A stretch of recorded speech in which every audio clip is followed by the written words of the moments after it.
షణ్ము షణ్ము నా హెల్త్ బాగాలేదమ్మా, కొంచెం నీరసంగా ఉంది. తమ్ముడికి ఈ ఆరెంజెస్ వలిచి పెట్టి ఇద్దరు కూర్చొని సైలెంట్గా తినండి. తమ్ముడికి నువ్వే పెట్టు, నేను కాసేపు రెస్ట్ తీసుకుంటాను.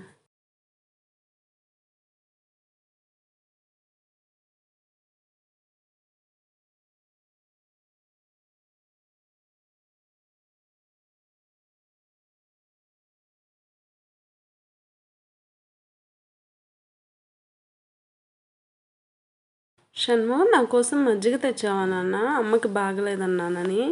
మా బంగారు తల్లివి నువ్వు. చాలా థ్యాంక్ యూ నాన్న.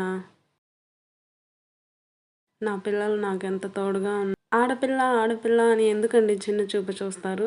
అమ్మకి బాగలేకపోతే ఆ ఆడపిల్లే ఆ ఇంట్లో తల్లిలాగా తనకి చేతనైన రీతిలో సేవ చేస్తుంది. మగపిల్లాడు వేరు, ఆడపిల్ల వేరు అని వేరు చెయ్యకండి. ఆ కాలం పోయింది. మీలో ఎంతమంది అండి ఆడపిల్లని కొడుకుతో సమానంగా భావించి చూడగలుగుతున్నారు? ఇంకా షోకేస్లో బొమ్మల గోడల మధ్య ఎన్నాళ్ళు ఉంచుతారు? మార్పు తల్లిదండ్రుల్లో రావాలి, కాదంటారా? నేను మీ సోను. మీరే ఆలోచించండి.